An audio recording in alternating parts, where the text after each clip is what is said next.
فرمایا کرتے ہیں ایک بندہ نا 80 سال اس کی عمر ہے، ہر سال حج پہ جاتا تھا، ہر سال حج پہ جاتا تھا، بوڑھا ہو گیا۔ اس نے کہا یار اب میں کوئی نوجوان کو ساتھ لوں، میرے نا ہاتھ کام نہیں کر دے، میری نگاہ کام نہیں کر دی۔ اس نے کسی اپنے عزیز نوجوان کو ساتھ لیا، چل دیا۔ دل پہ ہاتھ رکھ کے میرا جملہ سنو نالا جی۔ جب بندہ پہنچا نا، بابا پہنچا، بوڑھا بابا جی پہنچے، احرام جب باندھا نا، احرام باندھا، کہا لبیک، آواز آتی ہے لا لبیک،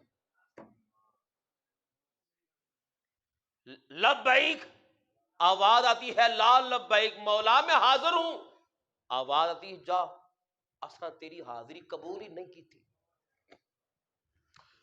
اساں تیری حاضری قبول ہی نہیں کی تھی۔ نوجوان نے کہا بابا جی، نوجوان سناٹے میں آ گیا، ڈر گیا۔ بابا جی آواز آپ نے سنی ہے، آپ آئے ہیں، احرام باندھا ہے، تھوڑی حاضری قبول نہیں۔ مینوں ذرا دسو جڑے بندے جاندے ہو، اللہ نہ کرے، اللہ نہ کرے، اللہ نہ کرے، اللہ نہ کرے، اگر اے ہو جاوے اساں کتھے جاواں گے؟ کون سا دروازہ ہے؟ جب بابا جی سے کہا نا یہ آپ کو آواز آئی ہے، تو بابا جی مسکرانا شروع کر دیا، بابا جی نے ہنسنا شروع کر دیا، ہنس رہے ہیں۔ ذرا سنا نہ لے تو گل، وہ نوجوان کہتے ہیں بابا جی یہ کیا ہے؟ ادھر سے آواز آئی ہے لا لبیک، ہم نے تیری حاضری کو قبول نہیں کیا، اور آپ ہنس رہے ہیں اور آپ مسکرا رہے ہیں۔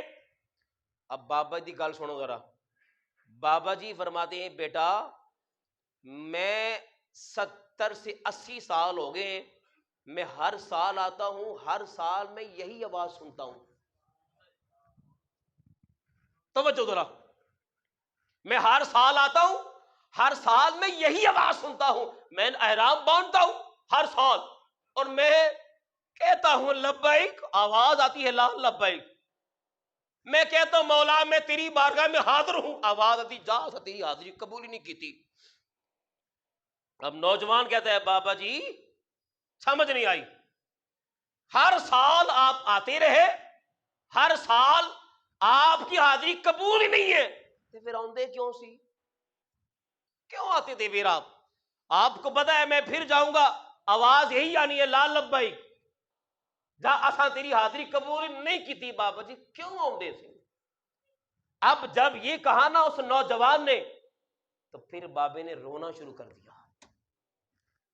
پھر بابا جی کی آنکھوں میں آنسو آئے، بابا جی تڑپ اٹھے، بابا جی نے رو کر نا جس طرح بچے بل بلاتے ہیں، رو کر اس کی بارگاہ میں ہاتھ اٹھائے اور اس نوجوان سے کہا کہ پتر مینوں ایک گل دس، میں ہر سال آتا ہوں، آواز آتی ہے، میں عرض کرتا ہوں یا اللہ حاضر نہیں حاضر، تیری حاضری قبول نہیں، یہ آواز آتی ہے، مینوں اے دس میں ہور جاواں تے کدھر جاواں؟ مجھے یہ ذرا بتا کہ اس کے دروازے کے علاوہ اور کون سا دروازہ ہے؟ میں اسی امید پر ہر سال آتا ہوں، کبھی تو آواز آئے گی نا، اس کی بارگاہ میں کبھی تو ہوا کا جھونکا آئے گا نا۔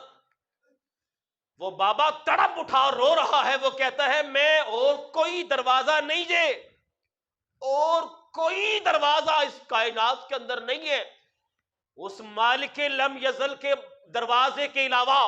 اے نوجوان مجھے بتا، اگر ہے تو بتا، میں اس دروازے پر چلا جاتا ہوں، میں ہر سال آتا ہوں اور اسی امید پر آتا ہوں۔ جب یہ بابے نے کہا نا، اللہ کی رحمت جوش میں آئی، اللہ کی رحمت جوش کے اندر آئی، اور غیب سے آواز آئی، اے میرے بندے ہر سال تو آتا رہا ہے میری بارگاہ کے اندر، اور تو کہتا رہا ہے لبیک، آواز آتی لا لبیک، آج جو تیرے دل سے چمن نکلی ہے نا، تیرے آنکھوں سے آنسو نکلے ہیں نا، تیرے اس آنسو نے میری رحمت کو ہلا دیا ہے، اے میرے بندے اب یہ جملہ سنیے اور ایک بار ہاتھ اٹھا کے آپ نے بولنا ہے، پتہ چل جائے کہ آپ اللہ کی رحمت کو سن رہے ہیں۔ جب بابا جی نے کہا یا اللہ میں تیری بارگاہ میں حاضر ہو چکا ہوں اور کوئی دروازہ ایسا نہیں ہے کہ جس دروازے پر میں جاؤں ہاتھ باندھوں اور عرض کروں یا اللہ تیرا بوا اکو بوا ہے، ایک دروازہ ہے۔ اب غیب سے آواز آتی ہے، اے میرے بندے اب تو میری بارگاہ میں آ چکا، جا یہ بھی حج میں نے قبول کر لیا ہے، جن نے پہلے حج سی وہ بھی قبول کر لینے۔